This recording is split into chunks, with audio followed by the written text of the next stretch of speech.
But man up and stop being a bitch. I just fucking beat a defamation case thanks to some great legal minds. I filed my shit pro se, but it was written by, without giving away too much information, I had some input, but it was written by high-tier legal scholars. And you compared it to Vickers' case, and it's just, it was a joke.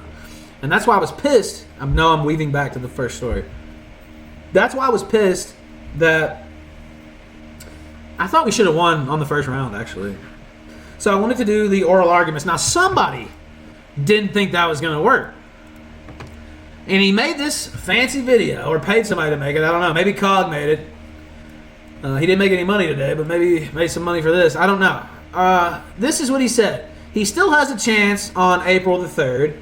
All he has to do is convince the judge that they applied the law incorrectly. Totally possible, LOL. Well, guess what happened? I convinced the judge that he applied the law incorrectly.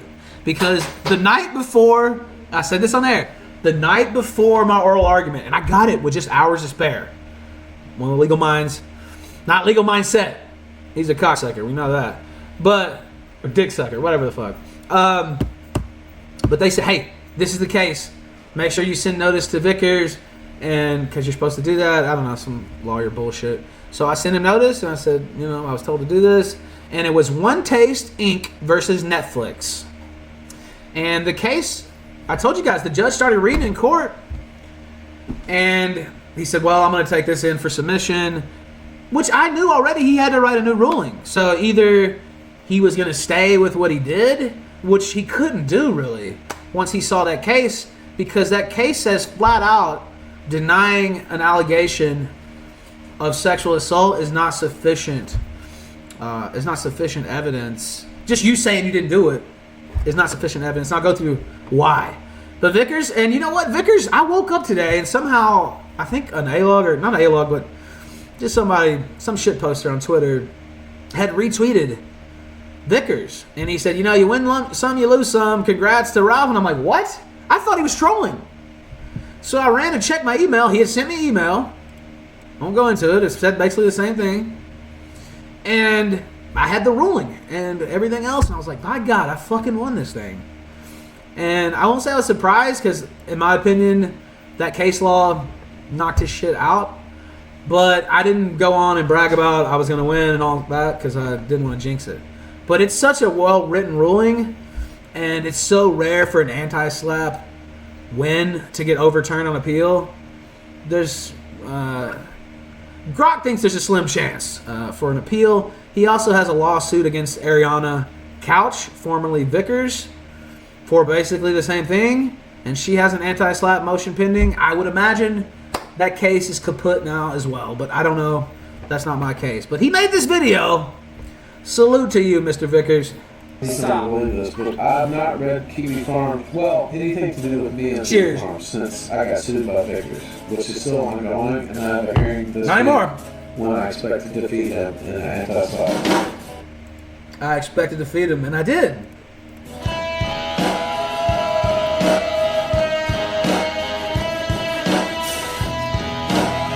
Who's laughing now? Now, he highlights where it says plaintiff has met his prima facie, whatever, on the face of it is what that means in English. Factual showing sufficient to sustain a judgment as to defamation related to the allegation of rape. Well, guess what? It said something completely different today in a very long ruling. I hope, just so I'll see their analysis, I would like to see one of these law tubers pick it up. I guess Ricada's busy, but somebody could pick it up. Like I don't know. What? Someone gotta do their job. Yeah, I mean, it's an interesting case. If it goes to appellate court, it might be case law, actually. So I don't think it's. You're a better lawyer than a lot of them lawsuits. Well, they say that I'm a highly skilled courtroom operator, and I think I proved it today, actually. But again, I had a lot of help, and without that help, I wouldn't have been able to do this. So I want to thank them, pro bono all the way. The briefs, which I don't even think all of them have been posted. I mean, copious, absolutely nailed it. They cite the Floyd Mayweather defamation case as well, all kinds of citations. And then One Taste versus Netflix. The taste of victory is what's so sweet, Vickers.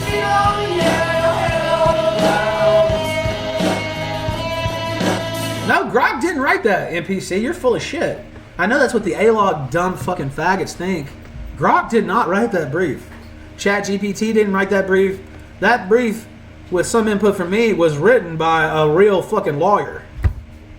So, and thankfully they did it for free. One, because they don't like Vickers. And two, they're trying to protect free speech for Anons. Internet history is the Ralph Vickers sent $10 for Akita lucked out that Hamley is going for a nosedive. Heads on thin ice and due for the Ralph's curse soon.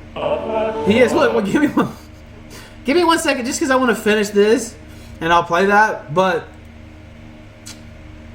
you know, he sued unnamed does in this case as well, which are Anons. So he's trying to dox people, in my opinion, he says he's not, whatever. But he had 10 unnamed Doe defendants. And, you know, they didn't like Vickers, one. And two, they wanted to protect free speech online and protect free speech for Anons specifically. And it wasn't just about me. It was about knocking this bullshit back. This guy, in my opinion, should be declared a vexatious litigant. I was actually hoping that might happen in this anti-SLAPP, but that anti-SLAPP is going to hurt because he's been declared a public figure, and that's on the fucking record now. And if he wants to get that overturned, and I won that on the first round, if he wants to get that overturned, he's going to have to go to appellate court and all this shit. So that's going to put a crimp in his style, I would imagine. But anyway, I'll finish this little thing here. Sorry I'm talking a lot.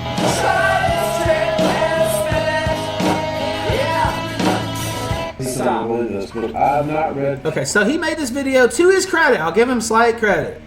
He did put out that tweet and admitted defeat, which I was, again, I thought it was a troll. It's like he wants me to think I won, and I went and checked my email, and sure enough, I had won. And that did give me a boost of energy for a minute, and then I tweeted about it, and then I got tired and had to go back to sleep. Like I said, I have some kind of flu or some shit, but I'll just read this part, and then we'll go through it after I hit this song. And thank you for the support. There's no goal tonight. PowerChat.live/The Roth Retort, Rumble Rants, $, Sunset Squad on Cash App. I hear there's another stream going on. I might check in on that too, just for old time's sake. But before we delve into this is kind of very heavy legalistic text, right? But Defendant Ralph's special motion to strike under Code of Civil Procedure Section 425.16 anti-SLAPP motion was argued and submitted on April 3rd, 2026. For the reasons stated herein, the motion to strike is granted and the request for fees and cost is denied. Now, in my opinion, again, thank you, Judge, but in my opinion and the opinion of some of the legal guys I was talking to, I still am owed fees, but I would have to appeal it. I already won, so whatever. I'm not gonna appeal it because there's a time cost. Time is money, right? And even though I filed it pro se, not only is my time money, the people who did it pro bono, their time's money. So I did disagree with that part of it, but I honestly think the judge just wanted it over and done with. Vickers and I have been in front of this judge so many times, and he's a fair judge. I think he just wanted it over with, and if there was a fee portion, that would be dragging on. So I think he just wanted to clear the table, honestly. Now I'll play this, and we'll probably check in on a little something here too. But that's the gestalt of it. But we'll go through the brief, not the brief, the opinion of the court, the opinion of the judge, and we'll go through that at some point. But I want to have a sip out of my brand coffee mug here. Scarlett had one of those. Oh wow, brand coffee. She got it at the Content House, which apparently quartering sponsored. This is gonna be a collector's item soon, so you better hold on to that, honey. Okay, let me play this. Hit like. It's kind of a relaxed stream tonight. Again, I'm sick, but I had to come out and talk a little shit, right? Okay, let me play this. If it'll pop up. Oh my god. Play. Please. The court retort. Okay, we'll play some of this. Oh yeah, I like this.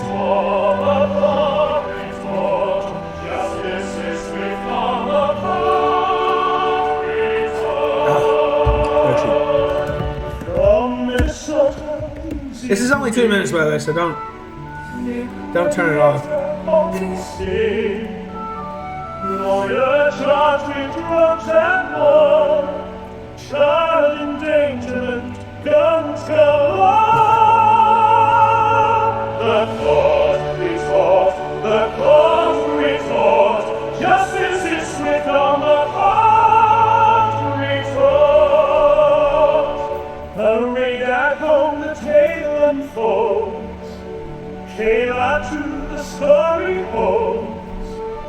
3 baggies of cocaine found, ketamine tablets, Whoa. stairs around. The cause retort, Hello, sweetie. the cause retort, justice is swift. You want to say hello? on the cause retort. Law enforcement used to lie. Oh, yeah, come on. There she is with her Goodfellas shirt on. Injuries and She is here. a sign of control. What? Substance Ethan Ralph is the chief advocate of free speech on the internet. That's true. Hold on, I'll replay that. An amazing advocate. Free speech north south to Josh Moon. But he learned to Doritos. drive smart. Very tasty. Life now torn apart. Another reason we're not going to sound too long tonight is because we got to sleep and go to the airport. It's all right. I heard the airport's a little hectic, too. I'm gonna sleep in. The cause retort, justice is swift on the cause. Look at this shirt. Goodfellas. It is a good shirt. Oh, thank you. I hope you've had a good trip. Okay, let me do this. There she is. I love that shirt. Ethan Ralph is the chief advocate of free speech on the internet. Sent $3 news. Judge declares Ralph's brief. Enormous, huge package on the Ralph amendment. Whoa. Okay, don't get me too fired up here. I'm gonna fucking. Okay. Okay. Now, so I'll go back to this case because I do want to show you a little bit more. Now, again, I won. There's 2 prongs to, and he explains it in the brief. There's 2 prongs to the anti-SLAPP lawsuit. As a matter of fact, instead of reading it from the brief, of Cali anti-SLAPP. Okay, so 1, protected activity. The defendant must make a prima facie, I always mispronounce that, prima facie, whatever, on the face of it, showing that the lawsuit arises from their protected petition or free speech activity. Included activity, statements made in public forums, legislative proceedings, blah, blah, blah, blah, or in connection with issues of public interest. Goal, determine if the lawsuit is targeting valid exercise of constitutional rights. I won on that, and he was declared a public figure. The second prong is the one I had lost on. And that prong is, I won now, he changed his mind, but burden shift. If the defendant wins prong 1, the burden shifts to the plaintiff. And this is one reason I and the legal team didn't think, we thought we won. Because the burden's on Vickers. And it's not good enough to just say, I didn't do it. That's not... And I'll tell you why here in a second, because there's case law saying that's not good enough when it concerns allegations of sexual assault. And it's just right there, flat out. And I got it just hours before I went in there to argue on Zoom. And I won. Now, so the burden shifts to him. Plaintiff's requirement, the plaintiff must demonstrate the claim is legally sufficient and supported by an on-the-face showing of admissible evidence that, if credited, would support a judgment. Result, if the plaintiff fails to show a probability of prevailing, the court strikes the complaint and the defendant may be entitled to mandatory attorney fees. And you have to file it within 60 days of the lawsuit. Like I said, he didn't serve me. I could have just tried to duck service if I wanted to, right? But I wanted to beat him, and I did. So, let me go here. I know I'm jumping around. 2, probabilities of success. Defendant contends that plaintiff cannot establish a probability of success as to his claims. In particular, he argues that plaintiff cannot meet his burden of establishing by clear and convincing evidence that the allegedly defamatory statements were made with knowledge of their falsity or with reckless disregard of their truth or falsity, because he has no evidence that defendant Ralph in fact entertained serious doubts as to the truth of his publication. The court agrees based on the record presented. So, Vickers talked a lot of big shit.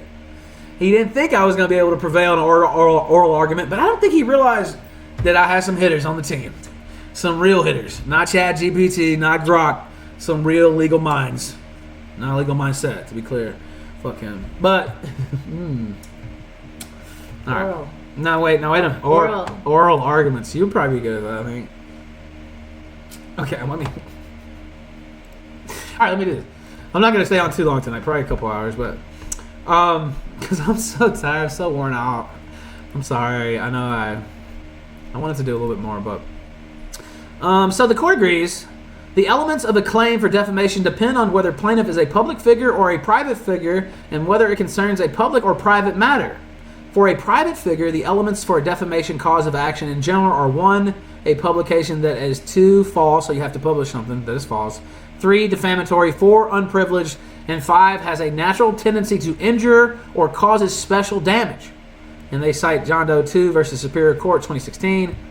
If the person defamed is a public figure, which Vickers has been declared a limited, limited case public figure. He's been declared a public figure, which he's claimed for years that he wasn't. Well, the judge disagreed today, and he disagreed even before. So you're a public figure, brother. Welcome to the club.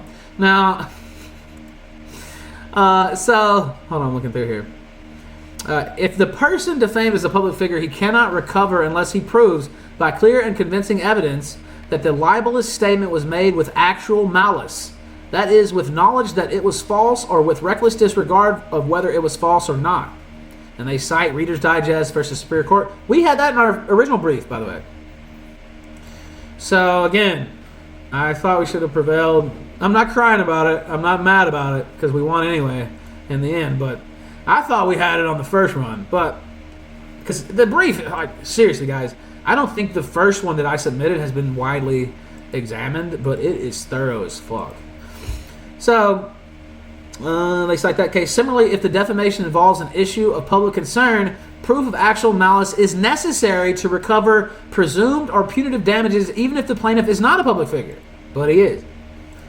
Also, let me play this super chat because we didn't hear it. We went through. Wait. Is this going to play? There we go. Ethan Ralph is the chief advocate of free speech on the internet. It's true. $3. Very strange. Maybe this first paragraph of this court decision says that the defendant submitted too long of a brief. How did he manage to win regardless? He must be an amazing lawyer, an amazing advocate. Free speech, more South than Josh Moon. That's true. That's absolutely true. Sorry, I hit that like 5 times. Ethan Ralph. Hold on, I hit it too many times. But, yeah, so Vickers also, when the first tentative ruling came out, he was like, oh, the judge admonished him. The judge just said the brief was too long and I didn't file the paperwork because we had so much evidence. It had to be that long. But anyway, that was a mistake. He admonished me for that. I also asked him to make note, they call it judicial notice, of Ariana Vickers' declaration and her own defense of her defamation lawsuit that Vickers filed against her. And I skipped that part. But he did admonish me for that. But guess what? He took judicial notice anyway. At bar. That means in the courtroom. Defendant seeks judicial notice of the complaint filed in CU 0001860. Ralph declaration, Exhibit 10, but fails to make such a request in a separate document as required. See California Rules of Procedure, whatever. The court, plaintiff did not object though. The court grants the request. Judicial notice will be limited to the fact that the document was filed, but not the truth of its contents. Defendant is again admonished to follow all applicable procedural law. So there was a couple little hiccups there, but thank you, Dog Zero. I need to fucking check that out, by the way. A lot of people congratulated me on this. Vickers is widely despised. He's an interloper. I've talked about this before. I even told him in my email today, like, I'm trying to move on. Like, I have no interest in continuing this. You know, I doubt he believes me. I don't like him at all. I wouldn't care if he got hit by a bus tomorrow. But it's just a waste of my fucking time, and that's really what they're after, right? But it's like, bro, how many times do we have to teach lessons? Like, let's just... I don't know. I got shit I want to do in life. Not sit around in a fucking courtroom unless I have to, which sometimes I do. So, anyway, the court did take judicial notice, but they did admonish me for that, right? Okay, so let me go back because I want to get to the one taste. One taste! Okay, so they cite this, Carney versus Santa Cruz, Women Against Rape. I think that was in our first brief, too. Determining what constitutes a matter of public concern is a difficult task. To a significant extent, the mere act of publishing material in the mass media creates public interest in its contents. True. The more sensational and hence injurious a statement is, the more public interest it generates.